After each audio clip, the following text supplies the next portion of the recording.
y dar la predicación en el día de hoy.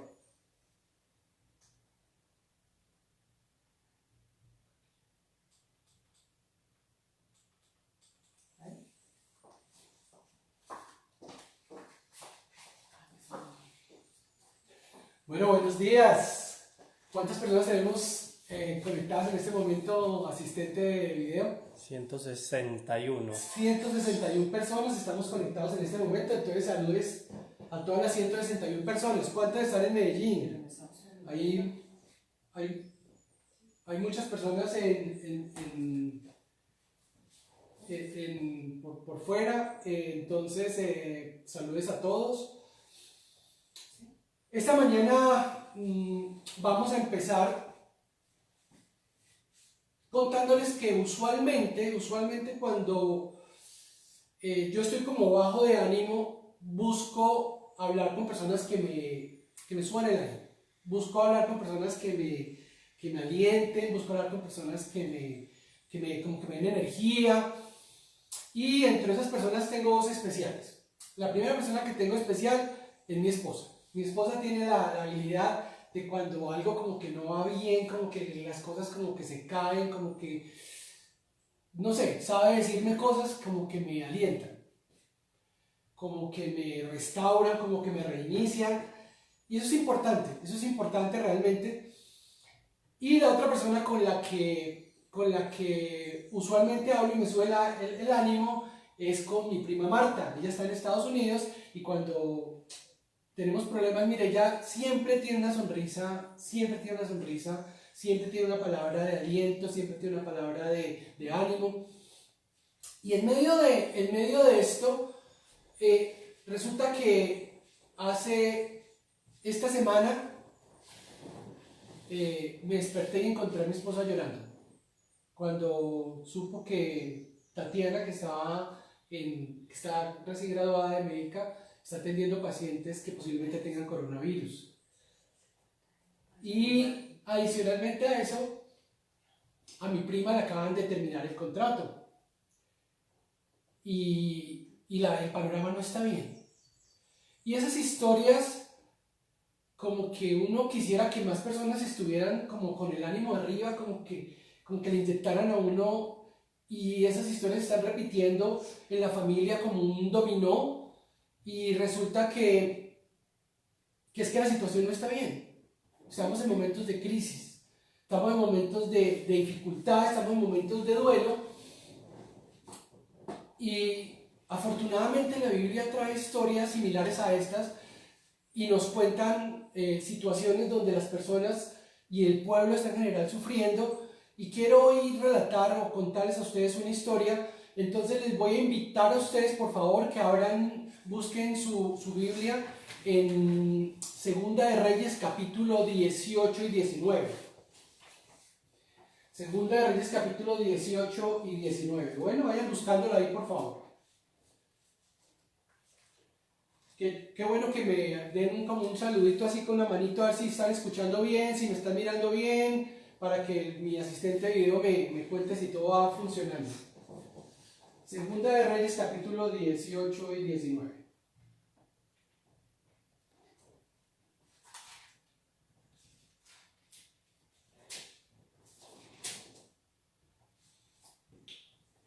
Tengo hartas manitas que están bien, bueno, eso me alegra mucho. Segunda de Reyes, capítulo 18 y 19 es una historia que parece como sacada de una novela de esas de época que pasan en televisión, que vemos muchas veces, y empieza cuando se nombra a un rey. Este rey se llama Ezequías, ¿cierto?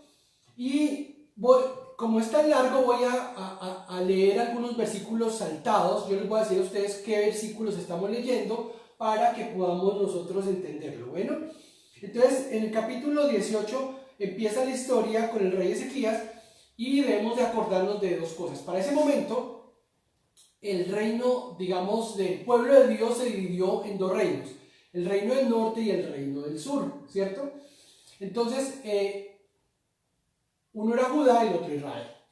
Dentro de esa división, Israel no siguió los pasos de Dios, mientras que Judá sí. Entonces Ezequías era rey de Judá. Entonces leo.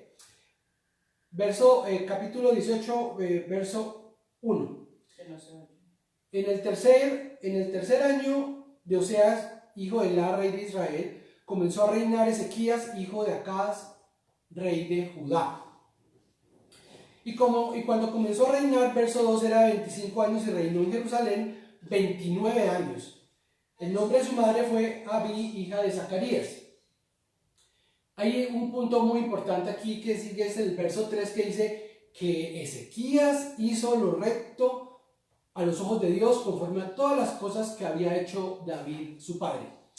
Después de esto, el relato que nos da la Biblia es en el momento, voy a saltarme hasta el verso 5, donde habla Ezequías y le dice: y en Jehová de Israel puso su esperanza, ni antes de él hubo otro como él entre todos los reyes de Judá. ¿Cierto? De ahí en adelante voy a ir hasta el verso 9, donde dice: en el cuarto año del rey Ezequías, que era el año séptimo, Oseas, hijo de Elá, rey de Israel. Entonces ahí nos empiezan a hablar de dos reyes: Ezequías, rey de Judá, y Oseas, rey de Israel. Y nos cuenta cómo llegó el pueblo asirio en ese momento. Y dice, estoy leyendo el verso 9 del capítulo 18,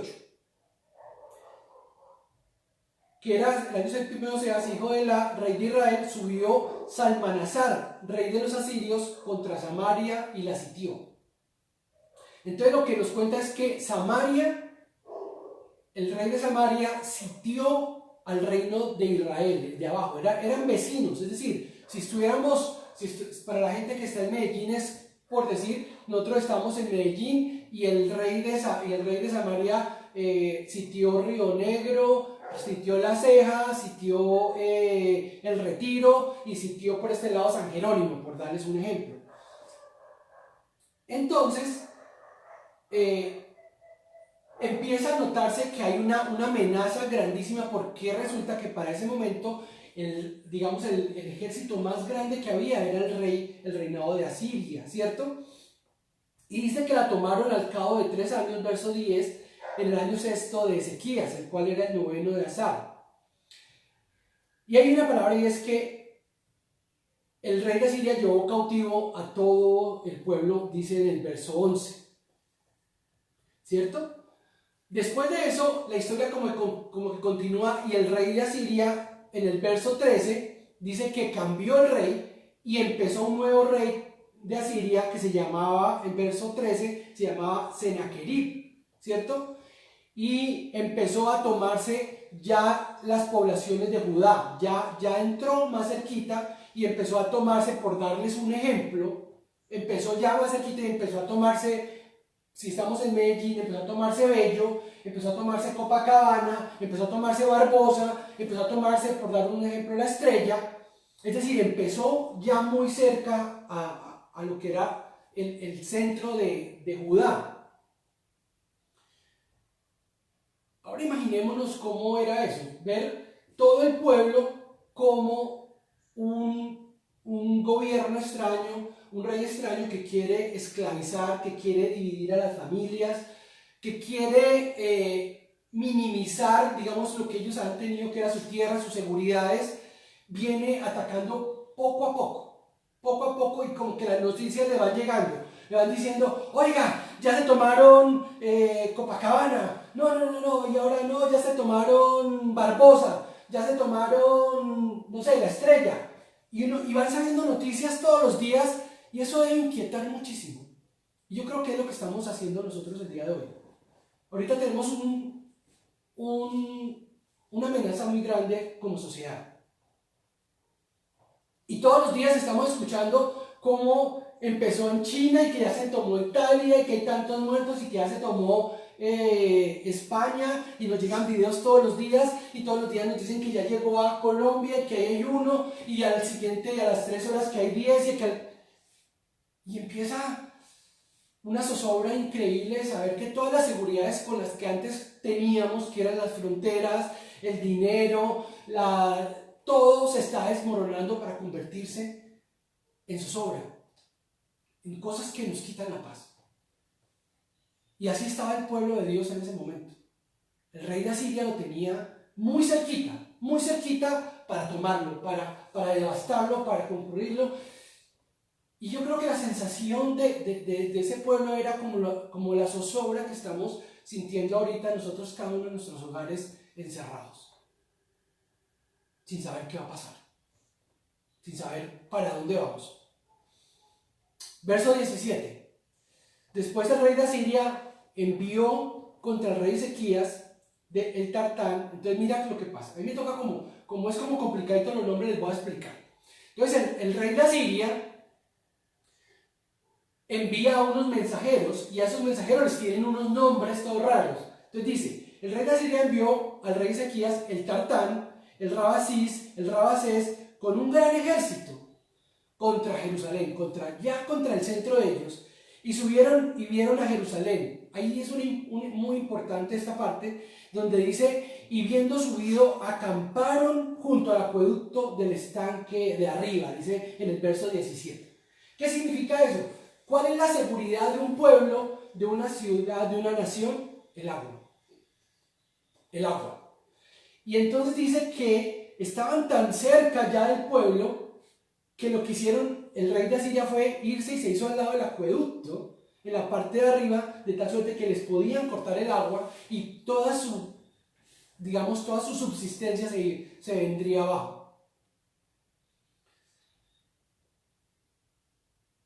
Había llegado muy cerca ya la amenaza. La crisis era inminente. Luego llamaron al rey, verso 19, y salió con ellos Eliaquim, hijo de Hilcías, el mayordomo, Semna, el escriba, y Joal, hijo del canciller. Es decir, Ezequías mandó a personas allá hasta arriba a decirles, ¿ustedes qué quieren? Cuéntanos ustedes qué quieren. Y les dijo el Rabasés, decid ahora Ezequías, así es el gran rey de Asiria, ¿tú por qué no te entregas? ¿Por qué no? ¿Para qué nos ponemos a pelear sabiendo que nosotros te vamos a entregar? Y le dice esta frase, verso 19, ¿qué confianza es en esta en que te apoyas? ¿Tú por qué no te entregas? ¿En quién estás confiando ahora? ¿Por qué crees que me puedes enfrentar a mí? ¿En quién estás confiando? Y le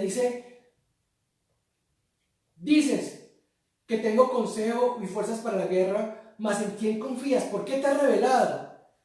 He aquí, confías en el báculo de la caña de cascada en Egipto, en el cual si alguno se apoyare se le entrará en la mano y lo traspasará. Tal es el faraón de Egipto para que todos confíen en él. Lo que le dice es, ¿usted cree que va a tener el respaldo de Egipto? No, señor.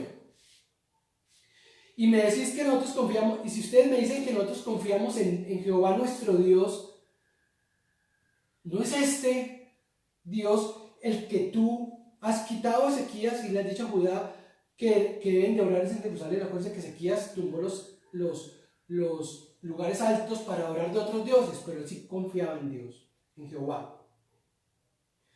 Y le hace como un reto, le da un reto a Ezequías. Le dice, ¿sabe qué? Yo le voy a regalar 2000 caballos para que me enfrente.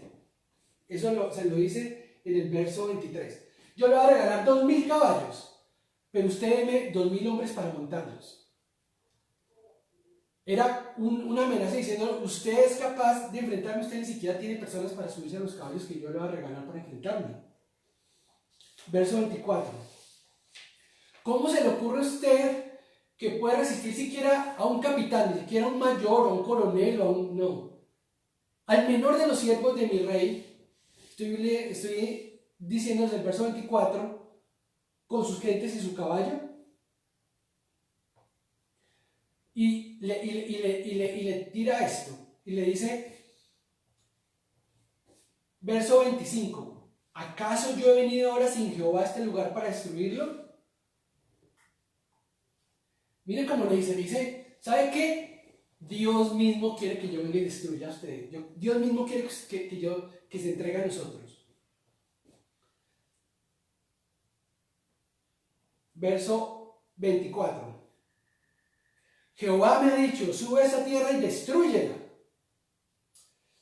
Entonces Eliaquín, hijo de Esías, y Sebna, entonces la situación estaba así, y resulta que muchas personas de los que vivían en Judá, todo el pueblo, se había agolpado en los muros digamos, imaginémonos los muros de Cartagena para los que han estado allá, o una pared muy alta, y entonces eso estaban hablando ellos dos, y todo el pueblo escuchando, imagínense 1,000, 2,000, 5,000, 10,000 personas escuchando que estaban diciendo, y entonces en el 26 lo que dicen los enviados de Ezequías es, yo estoy tratando de hacerles entender muy rápido el texto, es, mira, ¿sabes qué?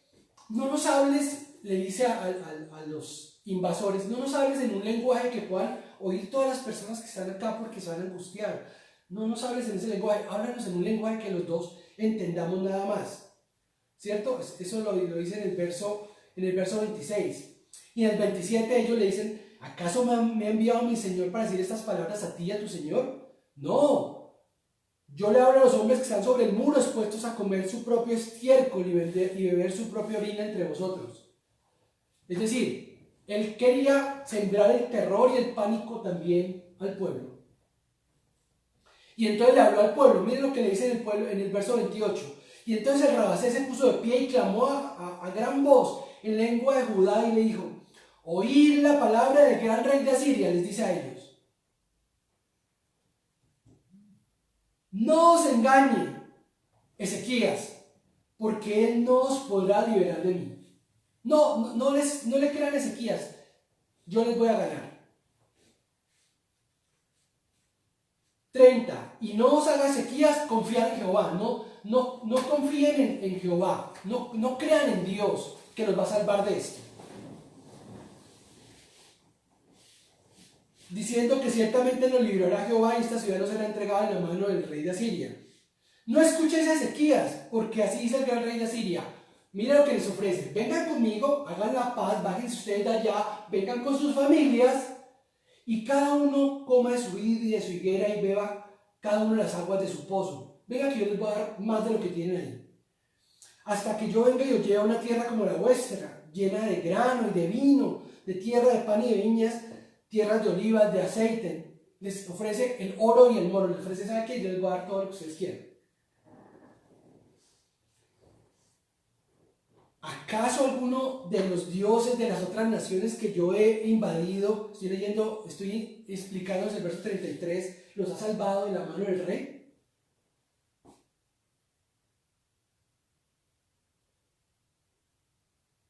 Verso 35. ¿Qué Dios de todos los dioses de esas tierras ha librado su tierra de mi mano? Para que Jehová venga a mí a interponerse entre lo que yo quiero.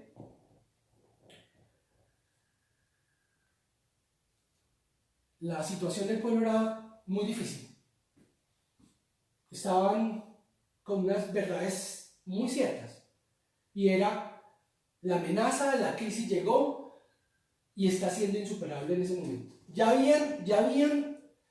Esas mismas personas habían ya asolado y acabado con Copacabana, ya habían asolado con La Estrella, ya habían asolado con Caldas, ya habían asolado con El Retiro, con Río Negro, y lo único que quedaba era lo poquito que quedaba cerquita.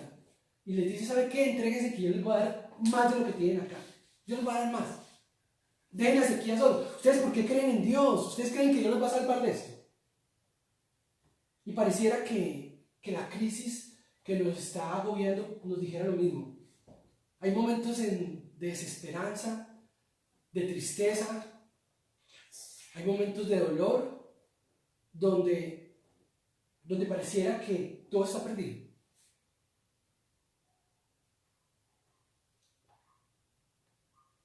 Pero el pueblo cayó y no le respondió palabra porque había mandamiento del rey en el cual le había dicho no respondáis. Entonces Eliaquim, hijo de Hilcías, mayordomo, y Sebna, escriba, y Joá, hijo de Asaf, canciller, vinieron a Ezequías, rasgados sus vestidos, y le contaron las palabras. Ezequías lo oyó y rasgó sus vestidos y se cubrió de cilicio. Estoy leyendo el 19:1. y entró en la casa de Jehová. ¿Qué hizo Ezequías? Entró en la casa de Jehová, entró en la casa de Dios y envió a Joaquín mayordomo, a Sebna escriba y a los ancianos de los sacerdotes cubiertos de silicio al profeta. Dijo: saben que vayan y busquen al profeta Isaías, verso 2 del capítulo 19. Para que le dijesen: así ha hecho Ezequías, este día es de angustia y de reprensión y blasfemia, porque los hijos están a punto de nacer y la que da a luz no tiene fuerzas. Y voy a saltarme de una vez hasta el verso 12, porque resulta que entre el verso 4 y el verso 12 hay como un intermedio donde dejan al pueblo confinado mientras que él va a hacer una vuelta, y cuando regresa viene otro mandatario del rey de Asiria como a presionarlos más. Y les dice, verso 11, aquí tú has oído todo lo que han hecho los reyes de Asiria, todas esas tierras destruyéndolas. ¿Tú crees que vas a escapar? ¿Escaparás tú? ¿Acaso libraron sus dioses a las naciones de mis padres, que mis padres destruyeron? Esto es Gozán, Arán, Rezef y los hijos de Edén que estaban interesados. Ustedes no se van a salvar, les dicen. ¿Dónde está el rey Amad, el rey de Arfá, el rey de la ciudad de Serbatín? ¿Dónde están los que eran tan fuertes? Yo creo que nosotros podemos decir lo mismo hoy. Si está cayendo muchos muertos en Italia, muchos muertos en España, si todas las grandes naciones del primer mundo están en pánico, ¿cómo vamos a estar nosotros? ¿Cómo estamos nosotros? ¿Cómo está en este momento el pueblo y cómo están los dirigentes de nosotros? Yo creo que no es un momento fácil, no era un momento fácil. No era un momento fácil para el pueblo de Dios, ni es un momento fácil para nosotros. Estamos en crisis. Estamos en crisis.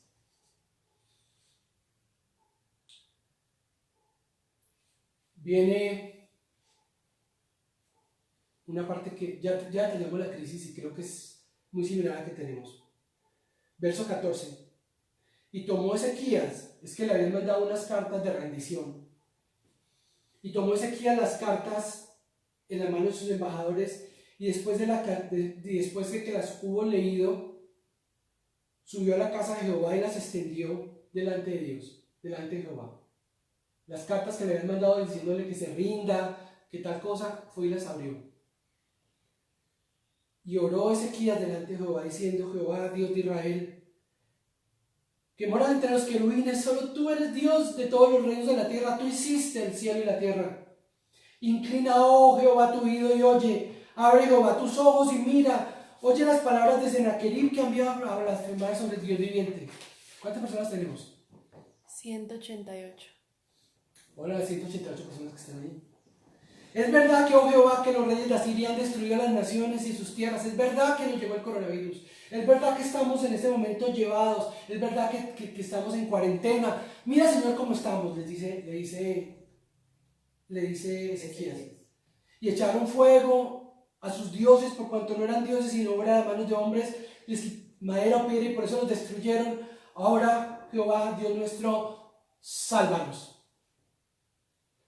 Y repito este verso: Jehová, oh Señor, en este momento, sálvanos, te lo ruego, de tu mano, para que sepan todos los reinos de la tierra que nosotros, que solo tú eres Jehová, Dios. ¿Cuánto tiempo llevamos? Perdón, un segundo. Jehová, Dios. Eso, ahí termina hasta ahí vamos a predicar el día de hoy.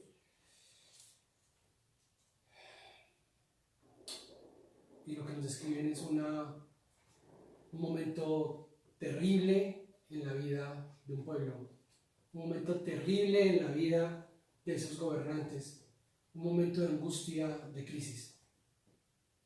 Señor, yo te pido, Padre, que esta historia que tú nos relataste en Segunda de Reyes seas tú, Padre, quien de manera clara nos haga saber qué quieres que nosotros conozcamos de esta historia. ¿Cómo quieres que actuemos, Señor? Porque estamos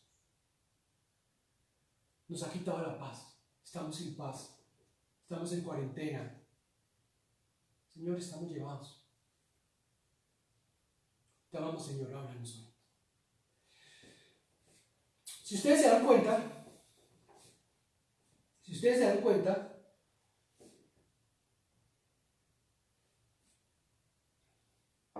esta crisis o todas las crisis generalmente atacan dos aspectos fundamentales. Un aspecto es la crisis como pueblo, una crisis colectiva, como nación, pero también una crisis individual. Y esas crisis tienen la tentación de arrastrarnos y de llevarnos a situaciones que nos lleven a la depresión o a cometer errores que no debemos cometer. Son tentaciones que nos pueden destruir y pretenden minar áreas fundamentales de nuestra vida, como es el área social y como individuos, y también en nuestra relación con Dios. Miren lo que les explico. En el área social, capítulo 18, verso 21, le dice: ¿ustedes en quién están confiando? ¿Ustedes creen que tienen amigos? ¿Creen que Egipto es capaz de ayudarlos? Usted no tiene amigos, usted no tiene respaldo, usted está solo. Usted tiene que enfrentar esta crisis solo. Usted no tiene quien lo respalde a usted. Usted está solo en la mitad de esto.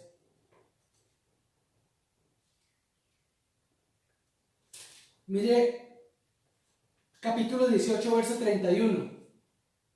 ¿Usted está confiando en Ezequías? Le dice al pueblo. ¿Ustedes están confiando en Ezequías? ¿Ustedes creen que Ezequías los va a poder sacar de acá?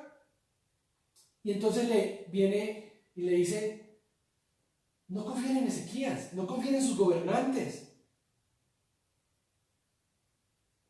Y como que hay más zozobra, porque si uno no confía en quien lo está dirigiendo, entonces ¿en quién? Esto está solo, no confía en sus gobernantes. Y miren el verso 31 del capítulo 18.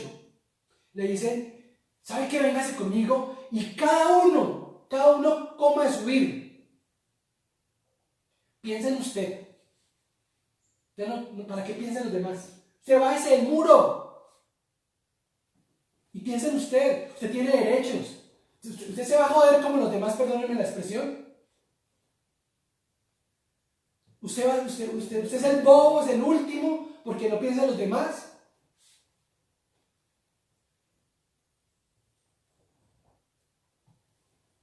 Y mina, si ustedes se dan cuenta, esa crisis lo que está buscando es minar desde todo punto de vista el área social de uno. Y usted no tiene amigos, usted está solo, usted tiene que luchar por usted. Usted no hay quien lo respalde. 2, no confía en sus gobernantes. Ezequías, ¿qué le va a ayudar a usted? Vote a Ezequías, no le haga caso. 3, actúe por su propia cuenta, verso 31. Coma cada uno lo que quiera comer. Usted tiene derecho. ¿Qué va a pensar en su vecino? ¿Qué va a pensar en los demás? Y esa es la parte que mina la crisis. Y la otra parte que mina la crisis es la confianza en Dios. Capítulo 18, versos 29 y 30. Les dice, ¿tienen ustedes ahí el capítulo 29 y 30? ¿Cómo lo vean? Así ha dicho el rey: no os engañe Ezequías, porque no os podrá librar de mi mano. Ezequías no lo va a poder librar de mano. Y en el verso 29 y 30 les dice: Y no os haga Ezequías confiar en Jehová. no os haga Ezequías confiar en Jehová diciendo que será entregado. No confíen en Dios. No confíen en Dios en medio de las dificultades.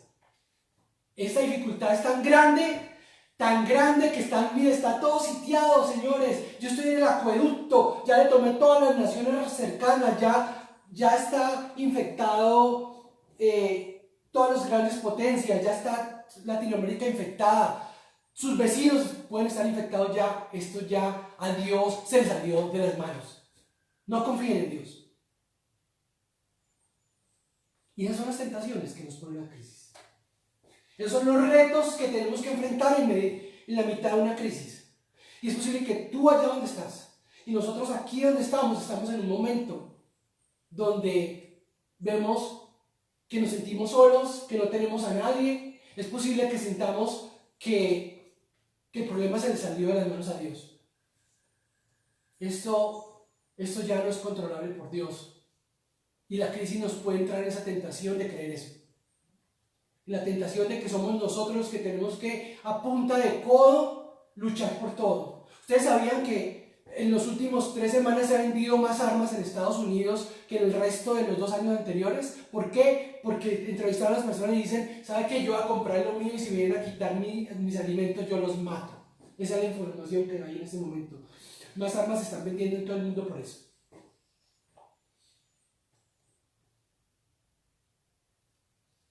Las seguridades se están cayendo. Pero entonces, ¿cuál es la respuesta? Ante esos 3 retos, ¿cuál es la respuesta? ¿Qué respuesta nos da Dios respecto a eso? El pueblo de Dios respecto a eso. Hoy vamos a ver al menos 3 enseñanzas que deja el pueblo de Dios en momentos de crisis. 3 enseñanzas que da el pueblo de Dios en momentos de crisis. La primera enseñanza es no abrir el diálogo a tentaciones que destruyen. No abrir el diálogo a tentaciones que destruyen tu relacionamiento social. Verso 36, capítulo 18. Y el pueblo, cuando escuchó todo lo que le decía el rey de Asiria, cayó y no respondió. Cayó y no respondió. El mensaje que les decía es, ustedes solamente tienen a Egipto, no cuenten con él. Actúa por tu cuenta, tú te mereces todo. Desobedezca los principios, desobedezca a tus gobernantes. Pero el pueblo de Dios no habló y no respondió a las tentaciones, a esas propuestas.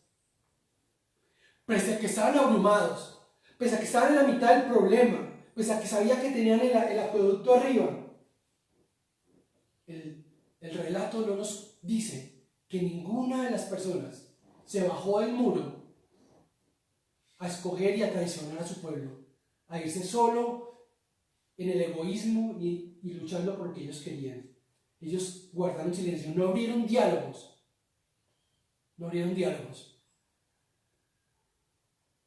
No abrieron diálogos de creer que estuvieran solos, no abrieron diálogos para creer que no estaban respaldados los unos con los otros, no abrieron diálogos para traicionar a su pueblo.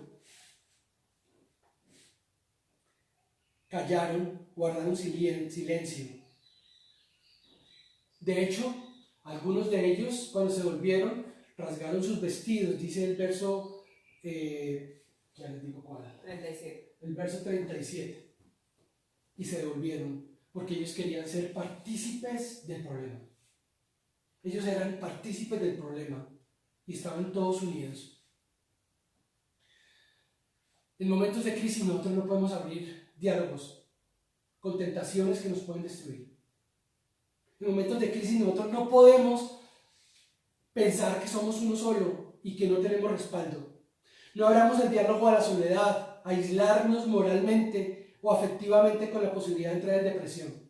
No abramos el diálogo de creer que estamos solos. Aún en cuarentena, debemos de cerrar nuestros lazos. Tenemos que cerrar nuestra comunicación, estar todos juntos, más unidos que nunca, porque entre todos vamos a resolver esto. Los momentos de crisis se resuelven entre todos, no solos. No dejemos que la desesperanza nos lleve a pensar que estamos solos. Hagamos como el pueblo de Dios. Unámonos, estemos unidos. No podemos abrir el diálogo del egoísmo o la individualización. Ahora más que nunca hemos de pensar en los demás. Diezmar a los demás, sacar a los demás solamente por sacar provecho, eso es infame. Es infame eso. Hoy más que nunca debemos recibir las enseñanzas que Dios nos da de ser el buen samaritano. De pensar en los demás incluso antes que nosotros. Hoy es el día de estrechar las manos, los brazos de las demás personas que más necesitan. Hoy es el día de acompañarnos y dar. Hoy es el día de estar pensando en los demás. No podemos pensar solamente en lo que solamente lo merecemos nosotros. Dentro de los anuncios dijimos que en ese momento hay 10 familias en la iglesia que están en un momento muy difícil económicamente. Debemos de comunicarnos con el pastor Álvaro de manera inmediata, los que puedan, los que tengan la forma, y decir: pastor, ¿cómo hago para ayudar a estas 10 personas?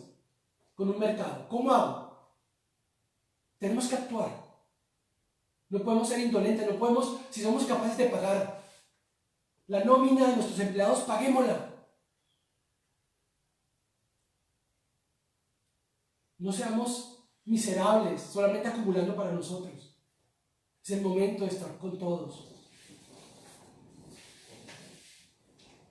No podemos abrir el diálogo de la fatalidad y de la desesperanza en las comunicaciones. Lo que querían ellos es: háblame en el lenguaje que yo entienda. Dile a todos lo que ellos quieren entender. Ellos querían minar la confianza de las personas hablando en el idioma nefasto que ellos querían decirle.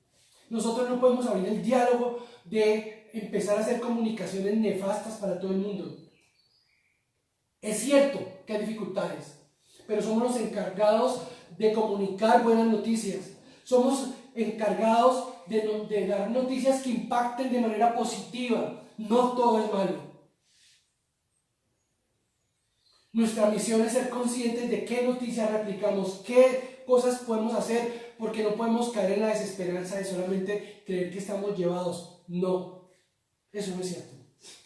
Se está haciendo muchas cosas. Se está haciendo muchas cosas. Y cosas buenas. No podemos abrir el diálogo nosotros de politizar esta crisis. No se puede simplemente desechar lo que simplemente las personas que no les cayó bien el rey Ezequías no dijeron: ay, esta es mi oportunidad para tumbar a ese rey. Es mi oportunidad para tumbar al rey Ezequías. No. Es el momento donde tenemos que estar todos juntos.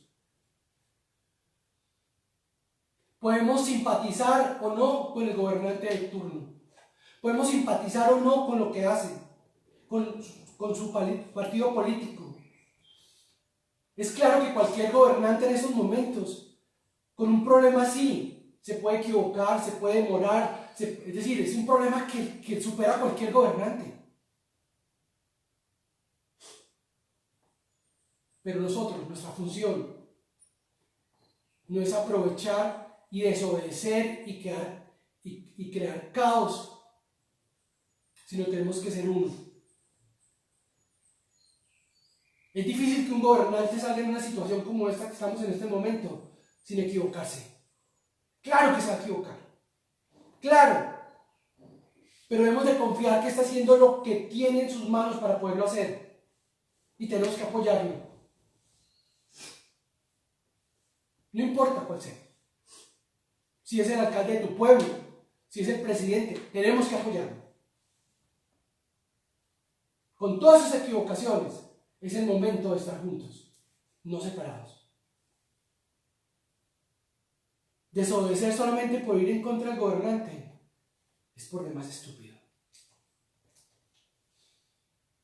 Y si, digamos, la primera tentación que teníamos era en la parte social,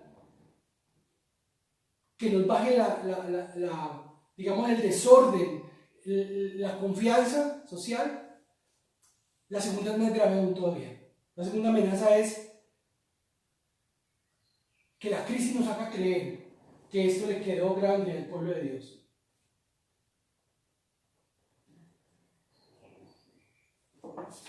Que la crisis nos haga pensar que esto sobrepasó a Dios. Y lo que hace Ezequías es, capítulo 19, verso 1, humillarse frente a Dios. Capítulo 19, verso 2, busca cómo estar juntos en comunidad para estar más cerca de Dios. Busca a Isaías. Capítulo 19, verso 4, busca orar a Dios. Y es que la crisis pretende robar nuestra confianza en Dios. Y mi confianza está dada y está expresada de una manera increíble en el Salmo 23. Y yo todos los días sé que Jehová es mi pastor, que nada me faltará, que en lugares delicados pastos me hará descansar, que junto a aguas de reposo me pastoreará, que confortará mi alma.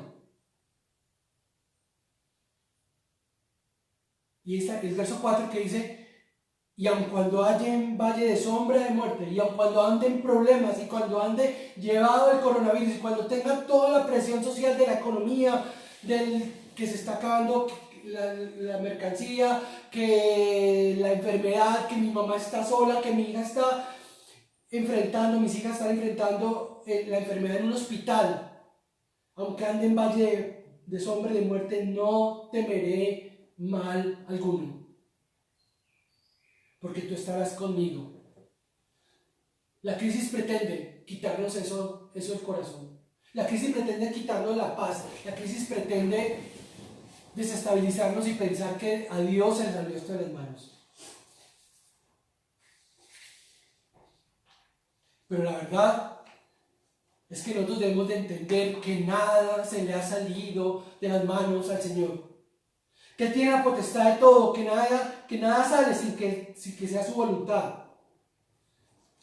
Pero con ese convencimiento tenemos que hacer como ellos, humillarnos frente a Él y decirle: señores, no somos nada. Buscamos tu misericordia. Yo sé que tú tienes el control y estoy convencido que, como dice Romanos 2:12, todos los designios de Jehová son buenos, agradables y perfectos. Todos los designios de Jehová son buenos, agradables y perfectos, y yo me tengo que quedar con eso en el corazón. Tengo que quedarme con eso.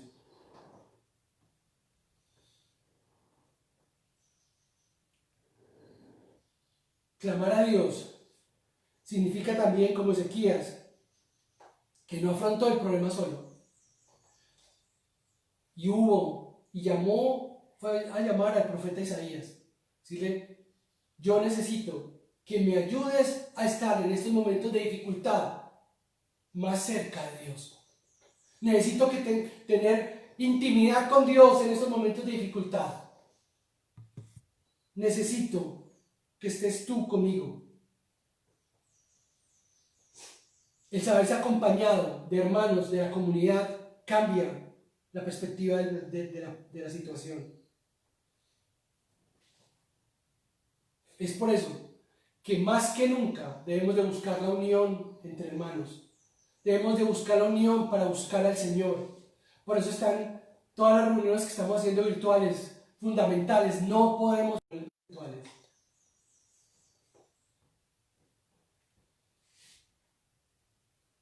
Hagamos de esas reuniones virtuales ahora nuestra comunidad. Y la oración. La oración es el arma fundamental en estos momentos. Para decirle: Señor, te pedimos, te rogamos, acuérdate de nosotros. Sabemos, ten misericordia de nosotros. Sabemos que tú tienes la capacidad. Una palabra tuya, Señor, bastaría para cambiar todo. Porque tú eres el poderoso. Tú eres el eterno, el alfa y el omega. Y confiamos en ti, Señor. Queremos orar a ti, Señor. No podemos permitir que las crisis nos hagan pensar o alejarnos de Dios. Eso es lo que estaba creyendo, eso es lo que quería hacer el rey de Asiria, eso es lo que quería la crisis, eso es lo que quiere la crisis hoy. Hacernos pensar que estamos por fuera del ojo de Dios.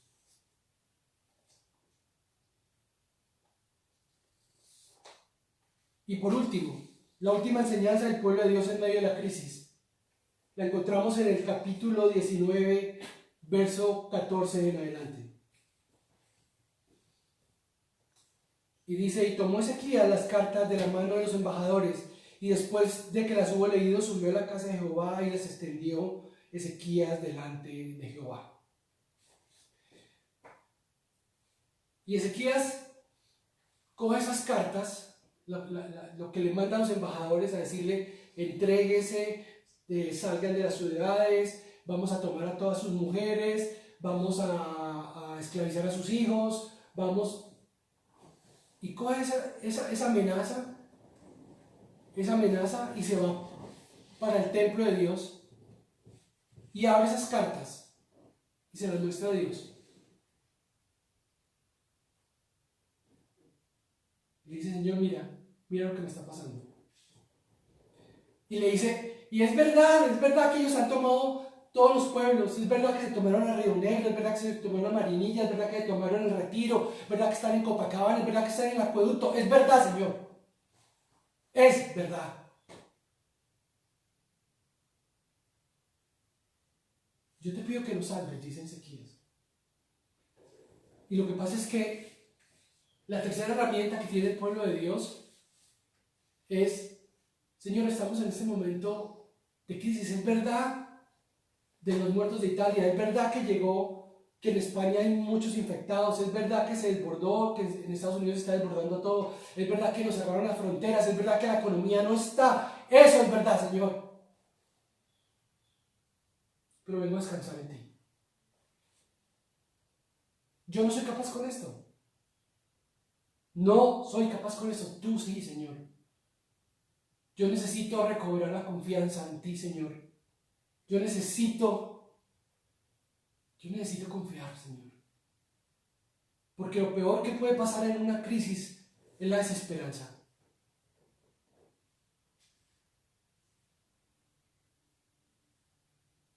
Y yo no pierdo las esperanzas y te cuento, y creo que tú estás en control de todo, Señor.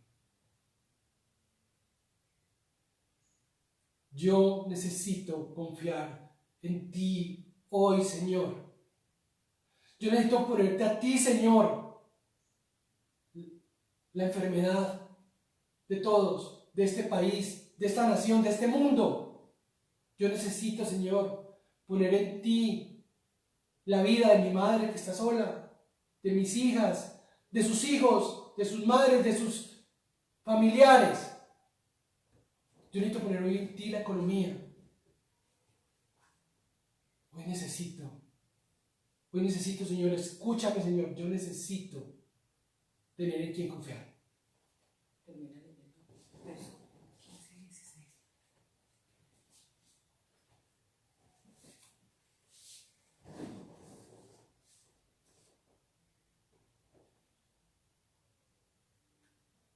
Y oró Ezequías delante de Jehová, diciendo, Jehová, Dios de Israel, tú que moras entre los querubines, solo tú eres Dios de todos los reinos de la tierra.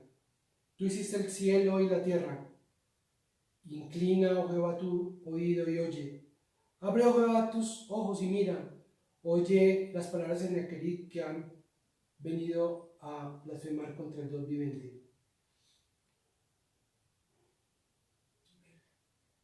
Ahora pues, oh Jehová, Dios nuestro, sálvanos. Te ruego de su mano para que sepan todos los reinos de la tierra que solo tú eres Jehová Dios. Hay tres acciones que debemos de tomar frente a la crisis. Hay tres acciones que el Señor nos está diciendo. Cerremos nuestros oídos a diálogos, a tentaciones que nos pueden diezmar social y personalmente. No nos permitamos creer que estamos solos y que a Jehová se le salió esto de las manos. Y descansemos en el Señor. Vamos a terminar orando.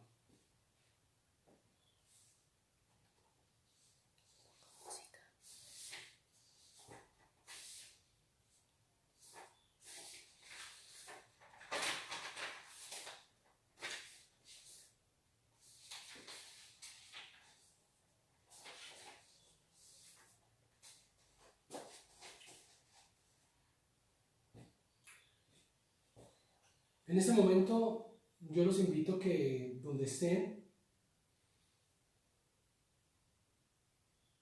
en un momento piensen y le digan al Señor cómo está en su corazón realmente. Porque hay veces que no nos permitimos siquiera expresar cómo estamos, qué estamos sintiendo en este momento. Es posible que no podamos decirlo confundidos, tristes, asustados que estamos, porque no podemos contagiar a nuestros familiares de miedo o de susto. Pero el Señor sí te puede escuchar a mí. Y te puede decir, papá. Y el Señor te puede decir que estás con Él. Yo estoy convencido que el Señor nos va a sacar. Yo estoy convencido que el Señor está ahí en control y que podemos descansar en Él y que tenemos que ser inteligentes para salir de esto como fue el pueblo del Señor. Esta historia termina más adelante. Yo invito a que la lean. Pero cada historia de crisis va a desarrollarse de manera diferente. No sé qué va a pasar, cómo va a funcionar. Pero lo que sí les puedo decir con seguridad, con certeza, es que el Señor está en control. Y oremos para que el Señor nos salve, que el Señor se acuerde de nosotros, de nuestro pueblo, que tenga misericordia porque no lo merecemos. Oremos. Padre Santo, estamos ante ti, Señor, pidiéndote encarecidamente, humillándonos, porque parece que esta crisis nos está abrumando. Y hoy te necesitamos a ti, Señor. Te necesitamos a ti, Padre, porque nos estamos derrumbando. Hoy te necesitamos a ti, Señor, el Señor de señores, el Dios de dioses, para que vengas, Señor, y nos des consuelo, nos restaure nuestra esperanza. No permita, Señor, que las tentaciones de aislarnos socialmente, de actuar más socialmente, no permita, Señor, que las tentaciones de siquiera pensar que se te salió esto de las manos, o de sentirnos desesperanzados, Señor, nos abrumen de tal manera que logremos apartarnos de ti. Hoy volvemos a ti, Señor, los ojos, porque no sabemos qué hacer. Volvemos los ojos porque eres tú solamente quien nos puede dar socorro. Nosotros hacemos lo que el pueblo hizo, quedarse callado y hacer caso, hacer su parte, pero eres tú el que va a hacer lo demás, Señor. Déjanos que nosotros interiorizemos la parte que tenemos que hacer nosotros hoy. Quedémonos en casa, seamos uno, seamos solidarios, pero también te pido, Señor, que en medio de eso tú actúes en nuestra vida, Señor, abriendo puertas, oportunidades, Señor, cuidando nuestra vida y nuestra salud, Señor, cuidando a nuestros seres queridos, Señor. Yo te lo pido, Padre, y te pido por las personas que están en un hospital hoy de la comunidad. No por el coronavirus, sino por otros temas que están ellos. Yo te pido, Padre, por cada uno de ellos, para que te acuerdes de ellos también, Señor. Padre, yo te pongo este tiempo en tus manos, Señor, y estoy convencido que vamos a salir de tu mano. Por eso también espero que tú vengas por segunda vez muy rápido, Señor. Y anhelo el Maranata. Tu segunda venida la anhelo.